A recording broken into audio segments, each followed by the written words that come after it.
35장. 엘리후가 말을 이어 이르되 그대는 이것을 합당하게 여기느냐? 그대는 그대의 의가 하나님께로부터 왔다는 말이냐? 그대는 그것이 내게 무슨 소용이 있으며 범죄하지 않는 것이 내게 무슨 유익이 있겠느냐고 묻지만은 내가 그대와 및 그대와 함께 있는 그대의 친구들에게 대답하리라. 그대는 하늘을 우러러보라. 그대보다 높이 뜬 구름을 바라보라.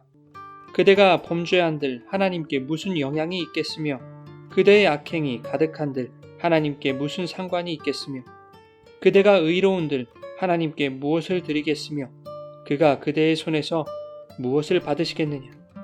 그대의 악은 그대와 같은 사람에게나 있는 것이요 그대의 공의는 어떤 인생에게도 있느니라. 사람은 학대가 많음으로 부르짖으며 군주들의 힘에 눌려 소리치나 나를 지으신 하나님은 어디 계시냐고 하며 밤에 노래를 주시는 자가 어디 계시냐고 말하는 자가 없구나. 땅의 짐승들보다도 우리를 더욱 가르치시고 하늘의 새들보다도 우리를 더욱 지혜롭게 하시는 이가 어디 계시냐고 말하는 이도 없구나. 그들이 악인의 교만으로 말미암아 거기에서 부르짖으나 대답하는 자가 없음은 헛된 것은 하나님이 결코 듣지 아니하시며 전능자가 돌아보지 아니하심이라. 하물며 말하기를 하나님은 배울 수 없고 이래 판단하심은 그 앞에 있으니 나는 그를 기다릴 뿐이라 말하는 그대일까 보냐. 그러나 지금은 그가 진노하심으로 벌을 주지 아니하셨고 악행을 끝까지 살피지 아니하셨으므로 욥이 헛되이 입을 열어 지식 없는 말을 많이 하는구나. 여러분 좋은 아침입니다. 오늘도 말씀의 은혜가 여러분의 삶에 풍성히 임하기를 소망합니다. 엘리후의 세 번째 연설입니다. 그는 34장에서 다루었던 욥의 문제를 좀 더 깊이 다루고 있습니다. 34장 9절에 엘리후는 욥이 사람이 하나님을 기뻐해도 사람에게 유익한 것이 없다고 말했음을 주장했죠. 이는 욥이 9장 22절에서 하나님이 온전한 자나 악한 자나 멸망시키신다라고 말하는 것을 엘리후 자신이 판단한 대로 표현하고 있는 것입니다. 엘리후는 이러한 욥의 주장이 옳지 못하다는 것을 논박하고 싶었던 것입니다. 우선 2절에 엘리후는 욥이 스스로를 의롭다고 여기는 것 자체부터 잘못된 것임을 지적합니다. 34장에서 엘리후가 하나님은 사람의 행위대로 갚으시는 분이라고 주장했듯이 욥이 당하는 고난은 의롭지 못한 그의 행위에 대한 결과이기 때문에 내가 아무리 의로워봐야 하나님은 그러한 의인을 멸망시키시는 불의한 분이라는 식으로 욥이 말하는 것은 대단히 잘못되었다는 것입니다.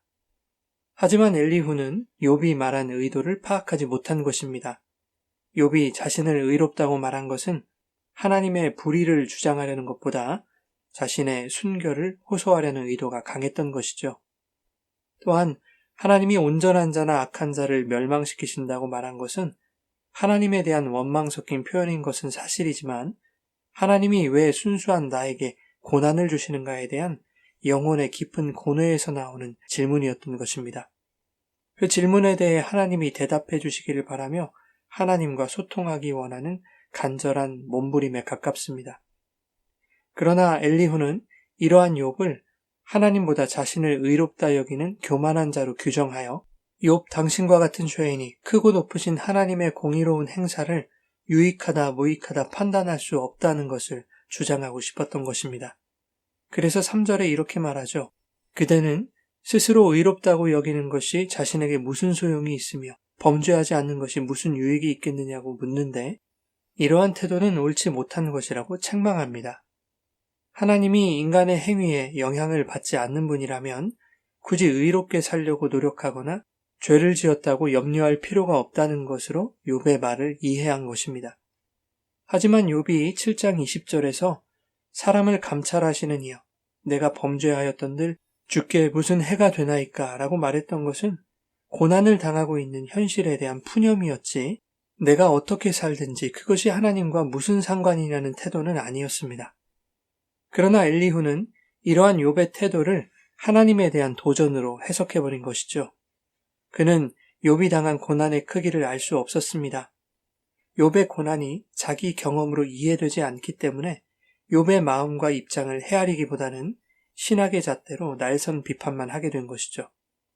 그래서 엘리후는 5절에 욥 당신은 하늘을 우러러 그대보다 높으신 하나님을 바라봐야 한다고 말합니다. 높으신 하나님의 존재를 깨닫는다면 어떻게 인간이 하나님 앞에서 스스로를 의롭다고 말하며 하나님의 행사에 유무익을 논할 수 있겠는가 하는 것입니다. 그러면서도 엘리후는 자신이 이해한 욥의 주장과 똑같은 논리로 자신의 말을 이어가죠. 7절과 8절에 이렇게 말하고 있습니다. 그대가 의로운들 하나님께 무엇을 드리겠으며 그가 그대의 손에서 무엇을 받으시겠느냐. 그대의 악은 그대와 같은 사람에게나 있는 것이요 그대의 공의는 어떤 인생에게도 있느니라.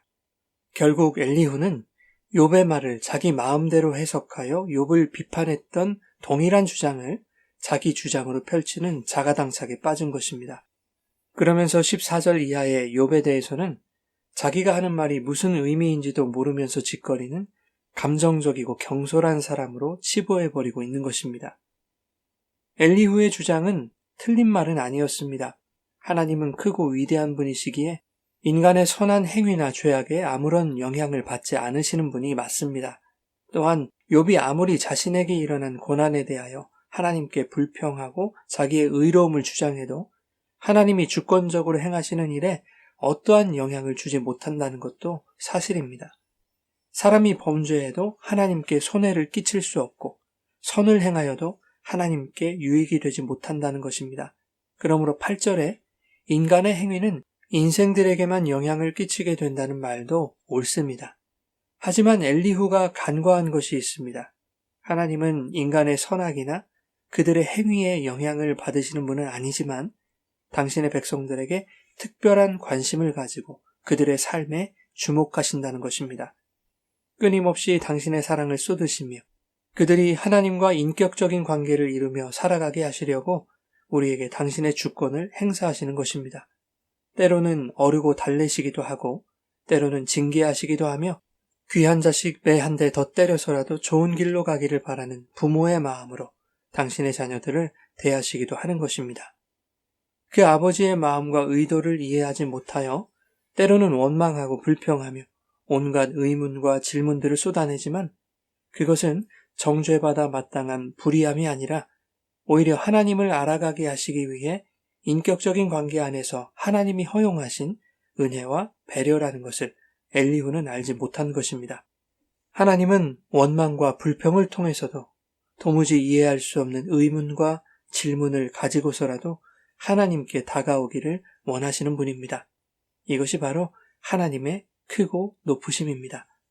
그 하나님이 오늘 우리의 삶 속에 우리가 행하는 선악간의 행위보다 크신 당신의 사랑으로 찾아오셔서 고난을 마주하는 인생의 처절한 신음소리에 귀를 기울이심으로 마침내 하나님을 경험할 수 있는 위로와 힘을 공급해 주실 것입니다. 그 하나님을 경험할 때, 이 괴로운 세상 지날 때 우리에게 쏟으시는 하나님의 사랑과 그 은혜가 족합니다. 고백할 수 있기를 예수님의 이름으로 축원합니다.